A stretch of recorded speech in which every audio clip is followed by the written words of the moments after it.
जाति आखिर क्यों नहीं जाती के पिछले एपिसोड में हम चर्चा कर रहे थे भदंत कौशल्यायन जी द्वारा लिखे गए लेख छुआछात की समस्या के ऊपर, जिसके जरिए भदंत जी हमें बताने की कोशिश करते हैं कि किस तरीके से हमने खुद को जाति और धर्म के दायरों में कैद कर रखा है। 3 अलग अलग उदाहरणों के साथ वे हमें ये बात समझाने की कोशिश करते हैं। पहले उदाहरण में वे चर्चा करते हैं विद्यालय के छात्रों की कि इतनी छोटी अवस्था में ही किस तरीके से उन्हें जाति के कीड़े ने काट रखा है। एक उसके काटे जाने के वजह से खुद को ऊंचा समझता है और एक नीचा समझता है। उसके बाद वे धार्मिक पूर्वाग्रहों के ऊपर चर्चा करते हैं कि किस तरीके से हम अपने पूर्वाग्रहों से ग्रसित हैं।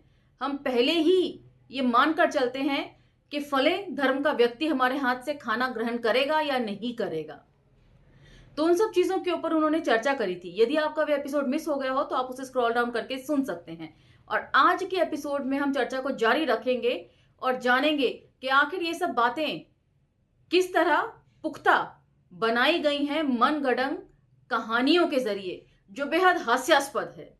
तो चलिए, जय भीम, मैं शालिनी और आप देख रहे हैं अंबेडकरनामा। आहार की शुद्धता का तीसरा टॉपिक है पक्की रसोई। अपने देश के करोड़ों आदमियों का छुआ पानी आप नहीं पी सकते और करोड़ों की बनाई पक्की रसोई नहीं खा सकते, क्योंकि वह तो आप अपने रिश्तेदारों के हाथ की खाएंगे या अपने सगोत्रियों के हाथ की। अलबत्ता पक्की रसोई आप जरूर स्टेशनों पर, दुकानों पर हलवाइयों के हाथ की खा लेंगे। तो ये विरोधाभास है। उसमें अधिक किंतु परंतु नहीं लगाएंगे। क्यों? मालूम होता है आपने कभी किसी हलवाई को पूरियां बनाते नहीं देखा। आटा गूंथा जाता है पर उसमें पूरा पानी नहीं डाला जाता। पानी की कमी बदन के पसीने से पूरी की जाती है। शायद आप इसलिए पूरी को पक्की रसोई कहते हैं और जात पात के बिना विशेष विचार किए खा लेते हैं। तो बहुत व्यंग्यात्मक शैली में ये बात वे कह रहे हैं और जिसे कहते हैं ना कि ओह धो डाला वाली कंडीशन यहाँ पर अप्लाई होती है। और कभी कभी ये देखा जाता है कि पूरी सेकते सेकते यदि हलवाई की नाक बह निकली तो वह उसमें से निकले हुए श्वेत पदार्थ को बड़ी होशियारी के साथ अपनी धोती में चिपुड़ लेता है। शायद आप इस वजह से भी पूरियों को पक्की रसोई समझकर खा लेते होंगे। और फिर आपके ब्राह्मण रसोई का जनेऊ इतना गंदा होता है कि उसके बदन की गंदगी में वह दिखाई ही नहीं देता। कहीं आप इसी वजह से तो पक्की रसोई को कच्ची रसोई पर तरजीह नहीं देते। आप कहेंगे यह सब रही बनाने वाले की बात, पक्की रसोई में क्या दोष है। मुझे तो यदि खान पान के बारे में कोई छूत छात का नियम बनाना ही हो तो मैं पक्की रसोई ही किसी विश्वस्त आदमी के हाथ की खाऊंगा। कच्ची रसोई सीधी साधी दाल रोटी किसी के भी हाथ की खाई जा सकती है। पक्की रसोई की तैयारी बड़ी टेढ़ी खीर है, कौन जाने उसमें कब क्या पड़ जाए। हमारे बहुत से साधु संत वैष्णव संप्रदाय के साधु ही नहीं, शिखा सूत्र रहित सन्यासी तथा क्षत्रिय ब्राह्मण के ही हाथ का खाएंगे। पूरी कचौरी हलवा ये पक्की रसोई मिलती है क्षत्रिय ब्राह्मण के ही यहाँ ना। बेचारी नाई के घर हलवा पूरी कहाँ मिल सकेगी? धोबी के घर मिल सकेगी क्या? तेली के घर मिल सकेगी और चमार के घर की बात ही ना कहिए, उसके यहाँ तो रोटी के ही लाले पड़े रहते हैं। तो पक्की रसोई के कॉन्सेप्ट को बहुत अच्छी तरीके से भदंत जी हमें समझाने की कोशिश कर रहे हैं कि पक्की रसोई का मतलब क्या? तरमाल। और ये तरमाल किसके घर में आपको मिलेगा? वही ना जो साधन संपन्न है। यही बात वे समझाने की कोशिश कर रहे हैं। हमारे साधु संत और ब्राह्मणों को पक्की रसोई चाहिए, वे मिले तो सबके हाथ की खाई जा सकती है। आर्य समाज के संस्थापक स्वामी दयानंद सरस्वती की तरह विरले ही सन्यासी होंगे जो किसी के ये कहने पर कि स्वामी जी ये तो नाई की रोटी है, कह उठे अरे भाई नाई के यहाँ कहाँ, ये तो गेहूं की रोटी है। तो बहुत अच्छी तरीके से कटाक्ष कर रहे हैं कि यदि आपको तरमाल मिले तो आप किसी के भी हाथ का खाने से परहेज नहीं करेंगे। इसका सबसे बेहतरीन उदाहरण यह है कि अछूतों के घर भी होने वाला मृत्यु भोज, जिसमें ब्राह्मण जो है ससम्मान बुलाए जाते हैं और वे वहां खाकर आते हैं। वैज्ञानिकों ने आहार और हमारे शरीर पर उसका जो प्रभाव पड़ता है उसका सूक्ष्म अति सूक्ष्म विश्लेषण कर डाला है और आप अभी तक कच्ची रसोई पक्की रसोई का भेद लिए बैठे हैं। बहुत हुआ तो तामसिक, राजसिक और सात्विक का वर्गीकरण और बस। नेक्स्ट टॉपिक, पापी का भोजन। खान पान के बारे में विचार करते हुए यहां पर एक बात की और चर्चा भी कर ले। पुरानी कथा है। अब कथा क्या है? छोटी छोटी कहानियां वो सुनाएंगे और उसके जरिए बताएंगे कि किस तरीके से जाति और धर्म को पुख्ता करने में इन कहानियों का योगदान रहा है। ये कहानियां इंटेंशनली बनाई जाती हैं और उनके बनाने पर ही भदंत जी अब सवाल खड़े कर रहे हैं।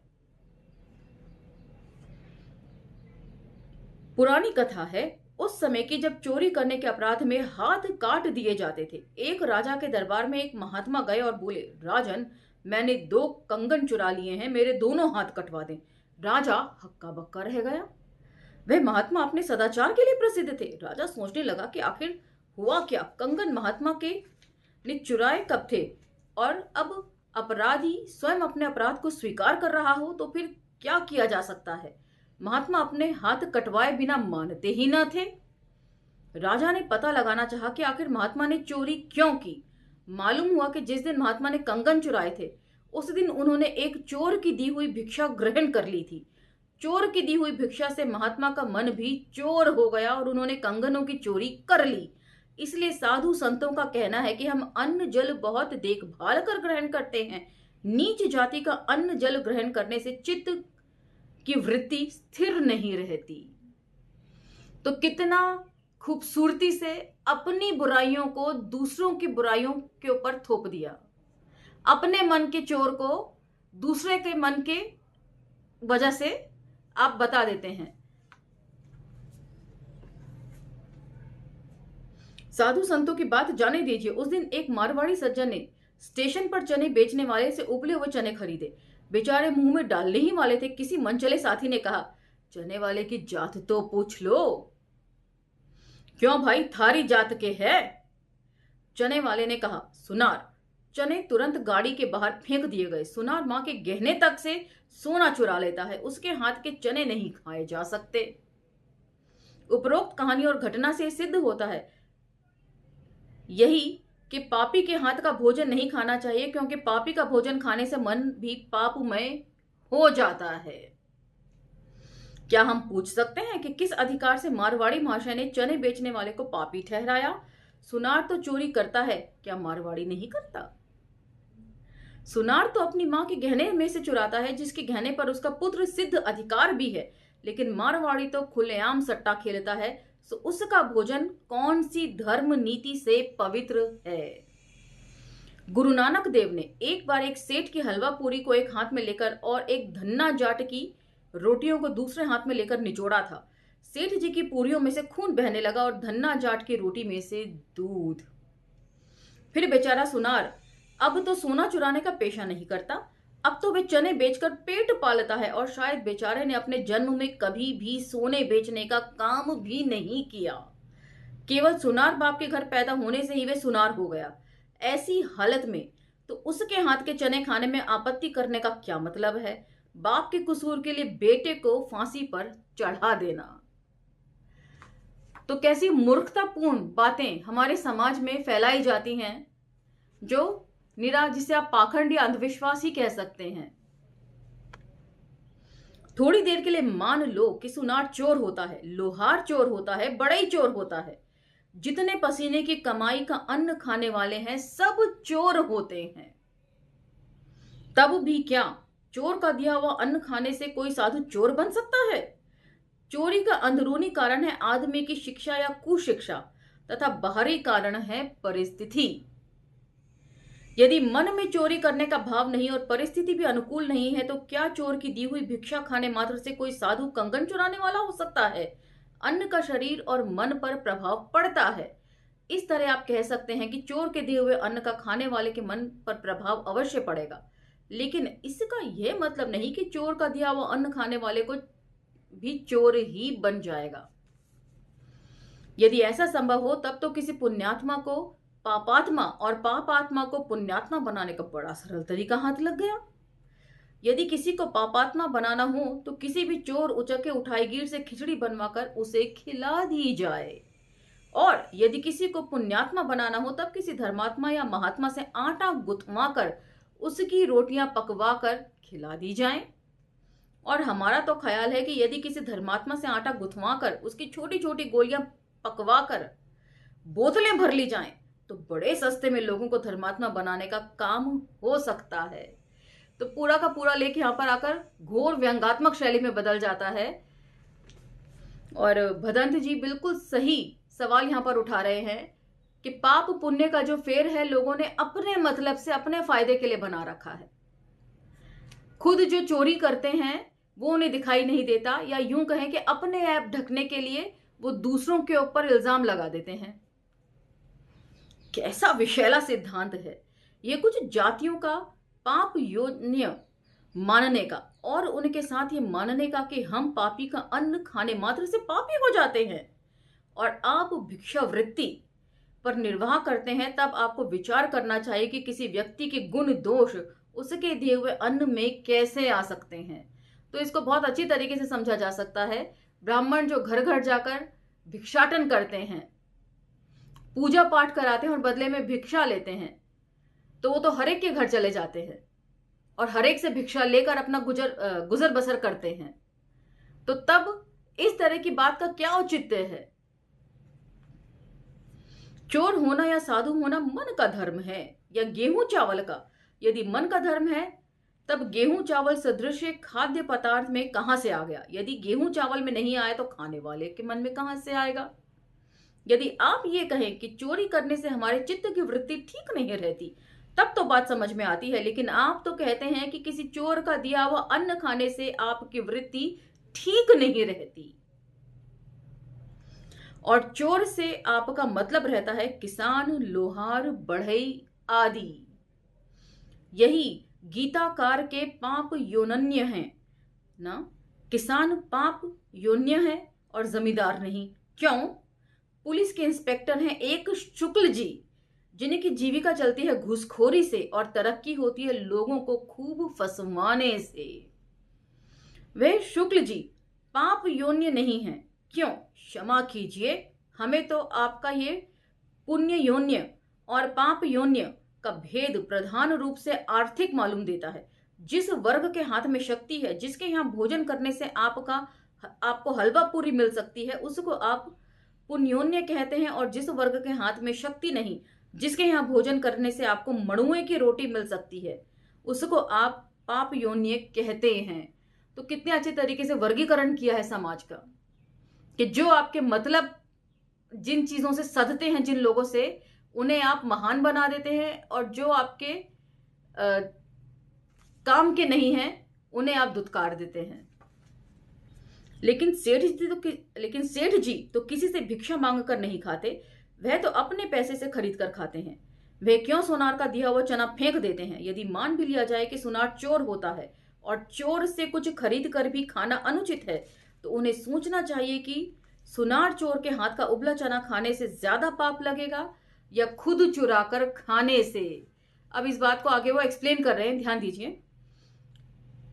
क्या हम पूछ सकते हैं कि जिस समय पड़ोस में लोगों को खाने को अन्न नहीं रहता, उस समय आप अपने पैसे के बल पर लोगों का अन्न अपने गोले में भर लेते हैं और लोग तड़प तड़प कर मर जाते हैं, तब भी आप अपना अन्न किसी को नहीं देते, और नहीं देते तब तक जब तक कि आपको उसे बेचने में मुनाफा नहीं होता, तब तक उस समय हम आपको क्या कहें? कहने का मतलब सीधा सीधा जो काला बाजारी का मामला होता है ना, अन्न को गोदाम में ठुसा दें और बाहर जो है वो ये बता दिया जाए कि अन्न की कमी हो रही है और ब्लैक मार्केटिंग के जरिए उसको बेचा जाए, तो तब क्या ये पाप की श्रेणी में नहीं आता? ये किस तरह का पुण्य है? तो यही बात भदंत जी भी यहां पर समझा रहे हैं। बाजार में अन्न नहीं रहता और आप भविष्य में पैदा होने वाले अन्न के बारे में सट्टा खेलते हैं, तब उस समय हम आपको क्या कहें? चोर और जुआरी शब्द तो प्रिय नहीं हो सकते, प्रिय हो अथवा अप्रिय। हमें तो यही लगता है कि दूसरों को चोर कहकर और उनके हाथ तक का खाने से परहेज करके आप अपनी चोरी पर पर्दा डालने में सफल हो गए हैं। इससे पहले कि कोई आपको चोर कहे, आपने दूसरों को चोर कहना शुरू कर दिया, और इसी तरीके से सवर्ण लोगों ने भी दूसरों को नीच कहकर उनको नीच बताया है, सिर्फ इसी वजह से कि जो नीच कर्म वे करते हैं, दूसरों को दबाकर, दूसरों की हकमारी करके गलत तरीकों से, उसके ऊपर पर्दा पड़ा रहे। यदि आपको सचमुच ये विश्वास है कि चोर से खरीदा हुआ अन्न खाने से अधर्म होता है, तो उससे पहले खुद चोरी करना छोड़िए। नेक्स्ट टॉपिक है और सुनिए। जो बात चोरी के बारे में कही जा सकती है, वही अन्य पापों के बारे में भी। और ये क्या है? ये बड़ा इंटरेस्टिंग किस्सा है। उस दिन है क्षत्रियों के पूर्णिया सम्मेलन में बड़ी रोचक घटना घटी। आप जानना चाहेंगे कि है क्षत्रिय कौन है? हिंदू समाज ने कसम खाई है कि वे ब्राह्मणों तथा क्षत्रियों को ही सम्मान की दृष्टि से देखेगा। इसलिए इधर कुछ वर्षों से अनेक जात बिरादरियों में सम्मान प्राप्ति का कोई उपाय न देखकर अपने आप को ब्राह्मण तथा क्षत्रिय सिद्ध करने वाले के प्रयत्न आरंभ किए हैं। इसमें सहायता मिली है उन्हें किन्हीं किन्हीं इतिहासज्ञों तथा किन्हीं किन्हीं पंडितों से। इतिहासज्ञों ने उन्हें ब्राह्मण क्षत्रिय होने के प्रमाण दिए हैं, पंडित जी ने व्यवस्थाएं। तो ब्राह्मण क्षत्रिय बड़ी अच्छी टर्मिनोलॉजी है, बिल्कुल उसी तरीके से लग रहा है जैसे कि दलित ब्राह्मण हम कह देते हैं। दोनों से दोनों चीजें प्राप्त करने के लिए किन्हीं किन्हीं जातियों ने काफी खर्च किया है। हमें यहां इस बात का मतलब नहीं कि वे जातियां कभी वास्तव में ब्राह्मण या क्षत्रिय थीं या नहीं थीं। हमारा तो कहना केवल यह है कि जब इन जातियों ने देखा कि उनका उतना सम्मान नहीं होता जितना कि होना चाहिए, तब तक नहीं हो सकता जब तक वह चाहे नए सिरे से, चाहे दोबारा ब्राह्मण या क्षत्रिय ना बन जाएं, तब मजबूर होकर उन्हें क्षत्रिय ब्राह्मण बनना शुरू किया। तो कितना बढ़िया बता रहे हैं कि अपने आप में समाज में होड़ लगी हुई है अपने आप को सवर्णों के बीच में स्थापित करवा देने की।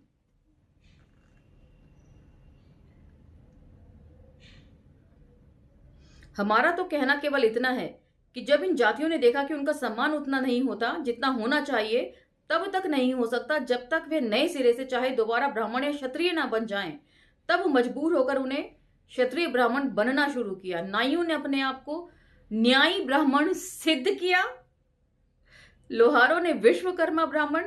जिन जातियों ने अपने आप को क्षत्रिय सिद्ध करवाया या किया, उन्हीं में से जाति है कलवार। और कलवार जाति के काशी प्रसाद जायसवाल जी का जिक्र हमने पिछले एपिसोड में किया था। उनका कहना है कि वे है क्षत्रिय हैं। उसी जाति का एक मनचला युवक अपने आप को हाय हाय क्षत्रिय कहता है। हाँ, तो उन्हीं का सम्मेलन था। श्री बैजनाथ सिंह विनोद के आग्रह से मैं उस बिरादरी सम्मेलन में जा पहुंचा। बड़ा ही अच्छा हुआ। न जाता तो ये अनुभव कैसे होता कि इन बिरादरी सम्मेलनों में कभी न जाना चाहिए। उस सम्मेलन में भी अनेक प्रस्ताव पास हुए। सभी सम्मेलनों में प्रस्ताव ही तो पास होते हैं। एक प्रस्ताव में बड़ा मजा आया। इलाहाबाद के एक सज्जन को लक्ष्य करके कुछ लोग प्रस्ताव लाना चाहते थे कि कोई शराब का व्यापारी है क्षत्रिय महासभा का पदाधिकारी न बन सके। अब इसके आगे जो इंसिडेंस है वो बहुत ही इंटरेस्टिंग है, सुनिए ध्यान से। इलाहाबाद के वह सज्जन 4 पैसों के मालिक थे, सो उनका पक्ष लेने वाले लोग भी थे। जिधर देखा उधर इसी प्रस्ताव की चर्चा खूब गर्मा गर्मी रही। प्रस्ताव खुले इजलास में पेश हुआ।